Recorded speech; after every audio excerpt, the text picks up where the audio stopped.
Malgré quelques égarements, le sport est dans l'ADN d'Alfa. C'est ce que le constructeur italien confirme en lançant cette 4C, une petite sportive de moins de 4 mètres de long. Son nom évoque les modèles historiques de la marque, dont la récente 8C, mais comme son nom l'indique, la 4C utilise un 4 cylindres placé ici en position centrale arrière. C'est le 1750 turbo de la Giulietta, quadrifolio verde mais profondément modifié. Il développe ici 240 chevaux. Un chiffre pas très élevé dans l'absolu, mais à rapprocher des seulement 895 kg à vide de l'auto, grâce à la coque carbone, tout un programme. Le carbone justement, on peut le voir tout simplement dès qu'on ouvre la porte. Ensuite, il faut véritablement se laisser tomber dans la 4C, 10 cm plus basse qu'une Porsche Cayman.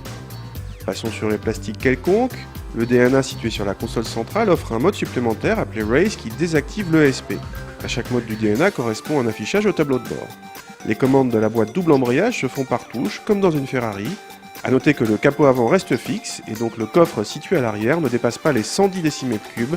Ridicule, mais on s'en fiche. On s'en fiche car l'essentiel vient bien sûr de la conduite. Dès le démarrage, notre voiture en échappement racing optionnel annonce la couleur avec une sonorité pas forcément envoûtante, mais très présente. On passe de 0 à 100 en 4 secondes 5 seulement via un launch control. Ensuite, les relances ont l'air toujours faciles. Le moteur dispose de beaucoup de couple et la motricité est excellente, même sur le mouillé. La direction sans assistance peut gêner en manœuvre, mais devient légère ensuite. Elle renvoie un maximum d'informations, mais a tendance à copier la route. Gardez bien les deux mains sur le volant. Les petites routes constituent bien sûr son terrain de jeu favori. Même sous la pluie, l'agilité de la voiture est évidente, le freinage super efficace, l'équilibre rend la 4C facile à conduire. Petit bémol sur la boîte qui générait parfois du patinage et rendait le passage de vitesse trop long pour une double embrayage. Très bon point en revanche pour l'étonnant confort des suspensions. Le niveau sonore rend par contre les voyages inenvisageables.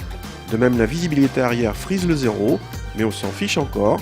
La 4C a pour programme le plaisir de conduite, un programme qu'elle suit à la lettre.